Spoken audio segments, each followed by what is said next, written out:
រៀបសួរសិស្សានុសិស្សទាំងអស់គ្នាថ្ងៃនេះខ្ញុំមាននៅវីដេអូមួយបាទអញ្ចឹង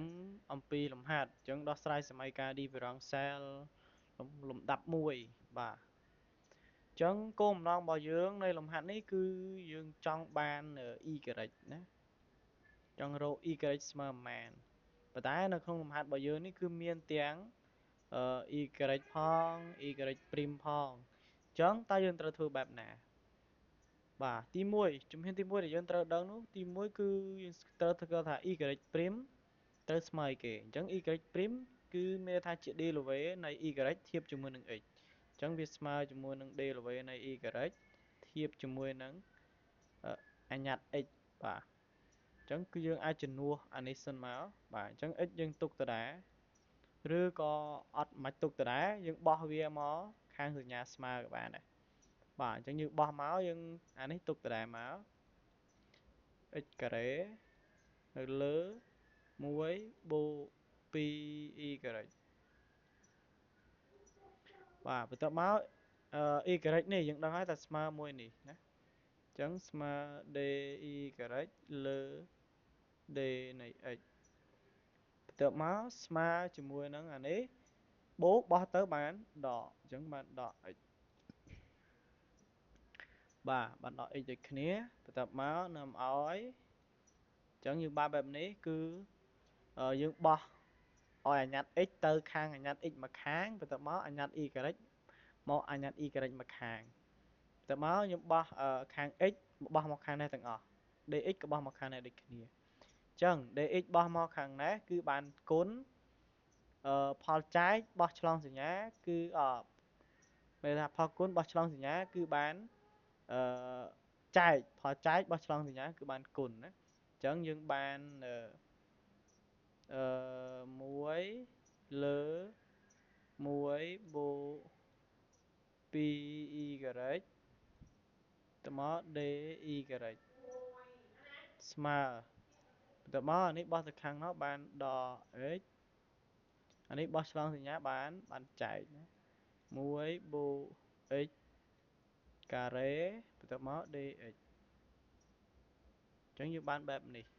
បាទបន្ទាប់ពីបានបែបនេះហើយគឺយើង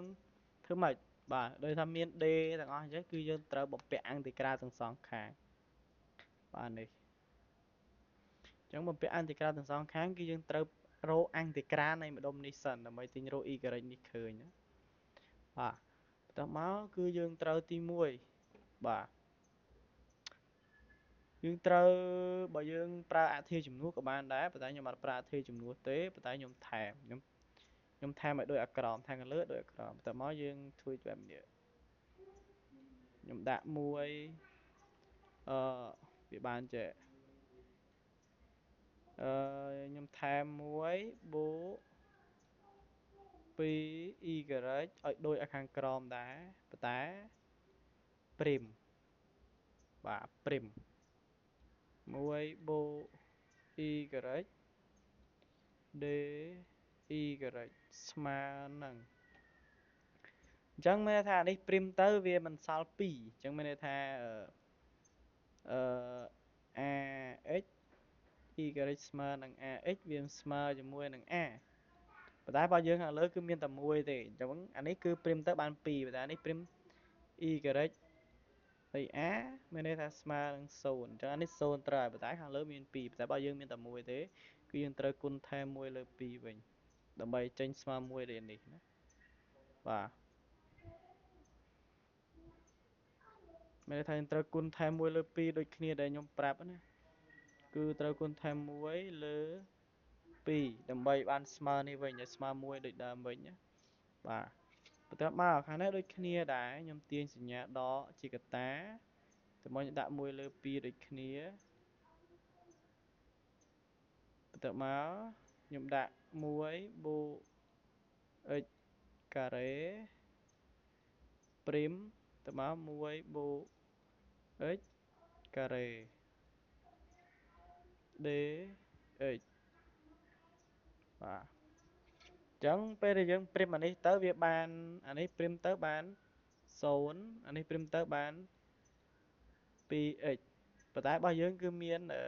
x មានថាដក x តែទីដកមកនេះហើយអញ្ចឹងមានថាចង់បំបត្តិ2នេះវិញមានថាត្រូវគុណថែមនឹងអានេះបាទអញ្ចឹងបន្ទាប់មកទៀតគឺយើងត្រូវស្គាល់រូបមន្តណាបាទរូបមន្តគឺអឺរូបមន្តនៃអង្តិក្រាលអ៊ុយព្រីមលើអ៊ុយដេអ៊ុយស្មើនឹងលិនអ៊ុយបូកសេណាគឺអានេះគឺអ៊ុយព្រីមហើយប៉ុន្តែបាត់មួយយើងអាចស៊ីអានេះចោលបានដែរអញ្ចឹងប៉ុន្តែយើងអត់ស៊ីទេគឺខ្ញុំទុកដដែលសិនបាទ1លើ2ទុកដដែលអញ្ចឹងនេះគឺបានលិននៃ1បូក 2y បន្ទាប់មកស្មើខ្ញុំចាំបូក c ក្រោយដក1លើ2លិន1បូក x ការ៉េបូក c យើងបូកតែម្ដងបានហើយបន្ទាប់មកគឺយើងត្រូវធ្វើម៉េចទៀតគឺយើងត្រូវទាញរក y អញ្ចឹងខាងលើរបស់យើងគឺយើងចង់បាន y នេះមានថាត្រូវទាញរក y អញ្ចឹងយើងបានបែបនេះហើយគឺយើងត្រូវទាញរក y ឥឡូវខ្ញុំស៊ីអានេះចោលមួយសិនអញ្ចឹងស៊ីអានេះហើយណានេះអញ្ចឹងនៅសល់តែលិន1បូក 2y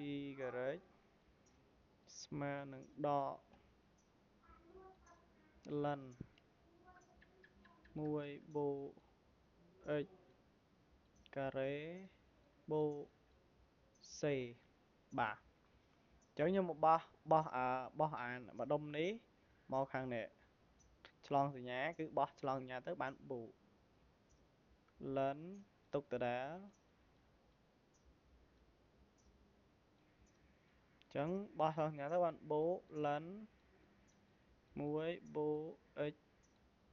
ការ៉េបូកស្មើនឹង c អញ្ចឹងយើងចំណាំលិននៃផលបូកមានន័យថាលិនលិន a បូកលិន b អញ្ចឹងស្មើនឹងលិនយើងដាក់លិនតែមួយគឺបានបែបនេះ a គុណនឹង b ណាអញ្ចឹងលិននៃផលបូកស្មើនឹងលិននៃផលគុណបាទនេះបែបនេះប៉ុន្តែបើលិននៃផលចែកផលដកគឺស្មើនឹងលិននៃផលចែកវិញអញ្ចឹងយើងដាក់លិនតែមួយមកលិនបន្ទាប់មក1បូក 2y sorry 1បូក 2y ស្មើកតានឹង1បូក x ការ៉េស្មើ c អញ្ចឹង c យើងទៅចំណាំមួយទៀត